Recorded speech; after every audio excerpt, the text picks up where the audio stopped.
അമ്മയോടൊപ്പം 4-ാം ദിനം. ഇന്ന ദിവസം നമ്മൾ ചിന്തിക്കുന്ന ഒരു കൊച്ചു കാര്യം, blessed virgin Mary, the mother of Jesus, ഈശോയുടെ അമ്മയായ പരിശുദ്ധ കന്യകാമറിയം. പ്രിയം നിറഞ്ഞവരെ, വലിയ ഭാഗ്യമാണ് പരിശുദ്ധ കന്യകാമറിയം അവളുടെ ജീവിതത്തിൽ നേടുന്നത്. ഈശോയുടെ അമ്മയായി തീരുവാനുള്ള ഭാഗ്യമാണ്. പക്ഷേ ഈശോയുടെ അമ്മയായി തീരുവാനായിട്ട് അവൾക്ക് ഭാഗ്യം ലഭിച്ചപ്പോൾ അവൾ ഒന്നാമതായി ചെയ്യുന്നൊരു കാര്യമുണ്ട്. അവൾ തിടുക്കത്തിലൊരു യാത്ര പോവുകയാണ്. വൃദ്ധയായ എലിസബത്തിനെ ശുശ്രൂഷിക്കുവാനാണ് പോവുക. സേവനത്തിൻ്റെ പാത അവൾ തിരഞ്ഞെടുക്കുകയാണ്. ശുശ്രൂഷയുടെ പാത അവൾ തിരഞ്ഞെടുക്കുകയാണ്. മഹത്തായ ഒരു ഭാഗ്യം ജീവിതത്തിൽ വന്നപ്പോൾ അതിലൊട്ടും അഹങ്കരിക്കാതെ അവൾ ചെയ്യുന്ന കാര്യം, വൃദ്ധയായ എലിസബത്തിനെ ശുശ്രൂഷിക്കാൻ പോവുകയാണ്. പ്രിയം നിറഞ്ഞവർ, ലൂക്കായുടെ സുവിശേഷം 1-ാം അധ്യായം 43-ാം വാക്യത്തിൽ എലിസബത്ത് ചോദിക്കുകയാണ്, എൻ്റെ കർത്താവിൻ്റെ അമ്മ എൻ്റെ അടുത്ത് വരുവാനുള്ള ഈ ഭാഗ്യം എനിക്ക് എവിടെ നിന്ന്?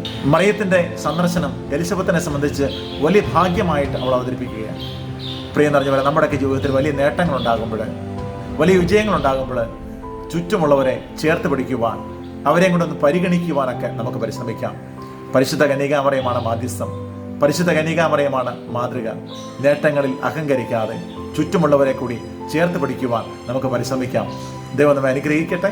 ആമേൻ.